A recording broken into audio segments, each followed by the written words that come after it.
आज के इस विश्लेषण में हम सीधे एक बेहद खौफनाक लोक कथा की गहराइयों में उतरने वाले हैं। बिना किसी देरी के चलिए इस डरावनी कहानी के जरिए ये समझते हैं कि कैसे एक अजीब सा जुनून किसी भी इंसान को मानसिक और आध्यात्मिक तबाही के रास्ते पर ले जा सकता है।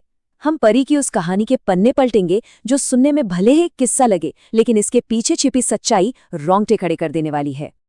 जरा सोचिए, क्या होता है जब इंसानी जुनून उन हदों को पार कर जाए जिन्हें हमेशा से निषिद्ध माना गया है। ये सवाल ही हमारे इस पूरे मनोवैज्ञानिक विश्लेषण की नींव है। हम एक ऐसे किरदार के दिमाग को पढ़ने जा रहे हैं जिसने एक असंभव और अंधेरी इच्छा को पूरा करने की जिद में हर खतरे के निशान को, हर चेतावनी को जानबूझकर पूरी तरह नजरअंदाज कर दिया। कहानी का पहला हिस्सा उस अंधेरे जुनून और उस गहरे खालीपन पर रोशनी डालता है जहां से ये सब शुरू हुआ। तो हमारी कहानी जिन्नावाड़ी गांव की परवीन से शुरू होती है, जिसे सब प्यार से परी बुलाते थे। बाहर से देखें तो वो गांव की सबसे खूबसूरत लड़की थी, लेकिन इस बेमिसाल बाहरी खूबसूरती के पीछे एक बहुत गहरा काला खालीपन छिपा था। उसे इस इंसानी दुनिया से मानो कोई लगाव ही नहीं था। उसका मानसिक पतन असल में उसी दिन शुरू हो गया था जब उसने एक जिन्न से निकाह करने का अप्राकृतिक जुनून पाल लिया। वो बस एक ऐसा रूहानी प्यार पाना चाहती थी जो इंसानी हदों के बिल्कुल पार हो। गांव की एक बुजुर्ग जीनत खाला ने उसे एक बहुत ही साफ चेतावनी दी थी। जरा इन शब्दों पर गौर करें। उनके साये की गर्माहट ही इंसान का खून सुखा देती है और रूह खोखली हो जाती है। ये लोक कथा की एक बहुत ही स्पष्ट और सीधी चेतावनी थी, लेकिन परी का जुनून अब तक उसे पूरी तरह अंधा कर चुका था। वो इस बात को समझ ही नहीं पाई कि इस रास्ते के अंत में आध्यात्मिक और शारीरिक विनाश पूरी तरह से तय है। और यहीं से कहानी उस अलौकिक दहलीज को पार करती है जहां से वापस लौटना नामुमकिन है। यहाँ शिर्क को समझना बहुत जरूरी है। इसका मतलब है बहुदेववाद या मूर्ति पूजा का पाप। लेकिन इस कहानी के संदर्भ में ये एक ऐसी अंतिम आध्यात्मिक सीमा को पार करना है जिसके बाद रूहानी तबाही और जहन्नुम की आग पक्की मानी जाती है। जो आमिल काले जादू का अभ्यास करता था, उसने भी परी को साफ साफ बता दिया था कि ये कदम उठाने के बाद कोई वापसी नहीं है। फिर भी उसने इसे बिना किसी हिचकिचाहट के स्वीकार किया।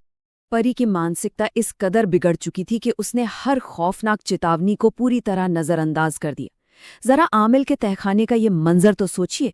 कई हफ्तों पुरानी सड़ती लाशों जैसी भयंकर बदबू, राख जैसी त्वचा वाला एक चलता फिरता कंकाल और उसकी आंखों में पुतलियों की जगह सुलगते हुए लाल अंगारे।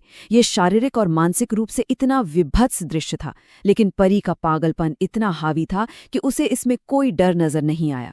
उसके इस भयानक जुनून की जो प्रक्रिया थी वो सच में डरा देने वाली थी। 50 रातों तक लगातार कब्रिस्तान में बैठना, कोयले और राख से एक सुरक्षात्मक घेरा बनाना और वो वर्जित मंत्र पढ़ना जिन्हें पढ़ना सख्त मना था।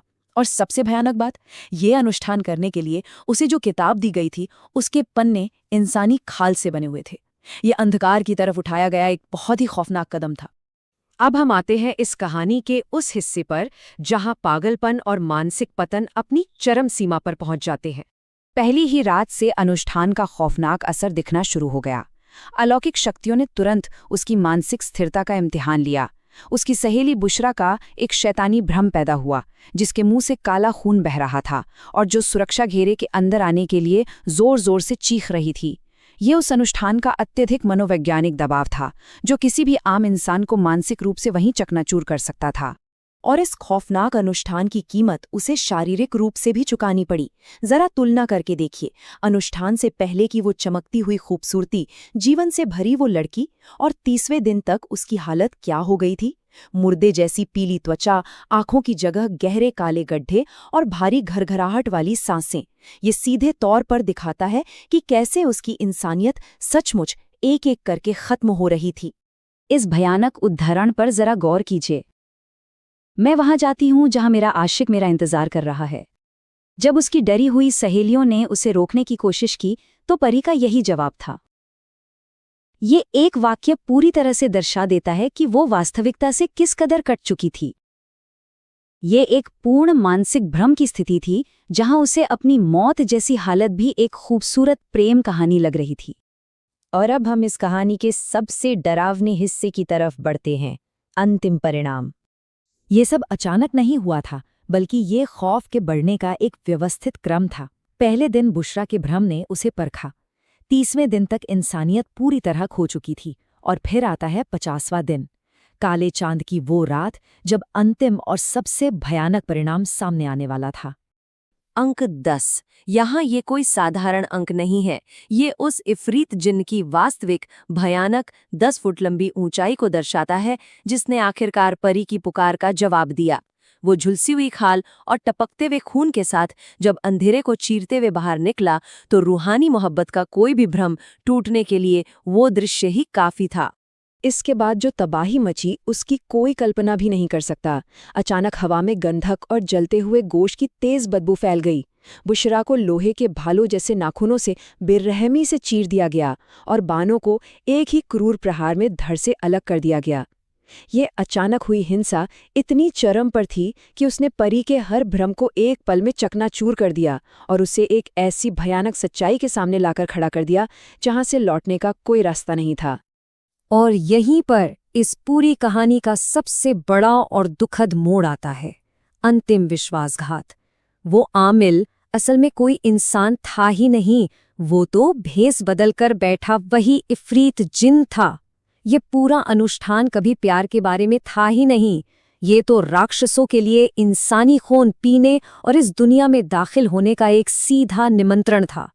ये कितनी बड़ी विडंबना है कि अलौकिक प्रेम की उसकी जुनूनी खोज का इस्तेमाल असल में एक राक्षस ने नरसंहार का दरवाजा खोलने के लिए किया। अपराध बोध से पूरी तरह टूट चुकी परी की सिर्फ एक जिद ने उन सभी को हमेशा के लिए बर्बाद कर दिया।